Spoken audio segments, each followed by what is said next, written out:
Sir government ఎటువంటి చర్యలు తీసుకోవాలని అందరికీ తక్షణమే ట్రీట్మెంట్, మెరుగైన ట్రీట్మెంట్ ఇవ్వాలి.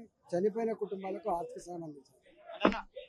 సో ఈటల రాజేంద్ర గారు చెప్తున్న పరిస్థితి కనబడతా ఉంది. మెరుగైన చికిత్స ఖచ్చితంగా ఇది గవర్నమెంట్ లోపం వల్లనే ఈ విధంగా జరిగింది. వాళ్ళకి చికిత్స అందించే ప్రయత్నం గవర్నమెంట్ ఖచ్చితంగా చేయాలి. మెరుగైన చికిత్స కూడా అందించాలని కూడా వాళ్ళు కోరడం అయితే జరుగుతుంది. ఇప్పటికే గవర్నమెంట్ నుండి జూపల్లి గారు కూడా రావడం జరిగింది. జూపల్లి గారు విజిట్ చేసి వచ్చిన పరిస్థితి అయితే కనబడతా ఉంది. ఇక్కడికి వచ్చి వైద్యులకి సూచించిన నేపథ్యం అయితే కనబడతా ఉంది. చాలా మెరుగైన చికిత్స అందించాలని కోరిన నేపథ్యం కూడా కనబడతా ఉంది. కల్వకుంట్ల కవిత గారు కూడా వస్తా అని కూడా చెప్పడం అయితే జరిగింది. ఇక్కడ ఎవరైతే ఈ మిడిల్ క్లాస్ సంబంధించిన కుటుంబాలు ఎక్కువ ఉన్నాయి కాబట్టి వాళ్ళకి మెరుగైన చికిత్స అందించడంతో పాటు వాళ్ళ యొక్క ఆరోగ్యాన్ని కూడా మనం కాపాడాలి. ఇలాంటి ఘటనలు మళ్ళీ పునరావృతం కాకుండా చూసుకోవాలన్నట్టు కూడా తెలుస్తా ఉంది. ఈ నేపథ్యంలో ఇక్కడ కొంచెం ఉద్రిక్త వాతావరణం కూడా కనబడతా ఉంది.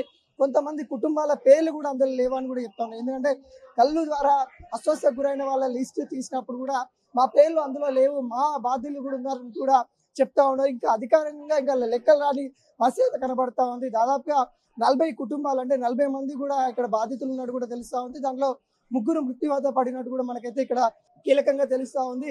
దాదాపుగా 16 మంది సీరియస్ గా ఉన్నారు. ఇంకా వాళ్ళ యొక్క కిడ్నీలు ఖరాబ్ అయ్యాయి అన్నట్టు కూడా కీలకంగా చెప్తా ఉన్నారు. వాళ్ళకి సంబంధించిన కిడ్నీలు ఇప్పుడు పాడైపోయాయి, పూర్తి స్థాయిలో పాడైపోయి వాళ్ళకి చికిత్స అందిస్తున్న నేపథ్యం అయితే కనబడతా ఉంది. కళ్ళు కంపౌండ్ సంబంధించిన ఈ బాధితులు ఎవరైతే ఉంటారో ఆ బాధితులకి వాళ్ళ యొక్క కిడ్నీలు పూర్తి స్థాయిలో ఫెయిల్ అయినట్టు కూడా చెప్తా ఉన్న పరిస్థితి కనబడతా ఉంది. అంటే వాళ్ళ యొక్క కుటుంబాలు ఏ విధంగా అయిపోయాయి, చిల్ల వల్ల అయిపోయినట్టు పరిస్థితి కనబడతా ఉంది. ఇక్కడ వాళ్ళ కుటుంబ సభ్యులు కూడా కొంతమంది ఆందోళన చేస్తున్న పరిస్థితి కనబడతా ఉంది. మరికొంత సేపట్లో కవిత గారు కూడా ఇక్కడికి రాబోతా ఉన్న నేపథ్యం అయితే కనబడతా ఉంది.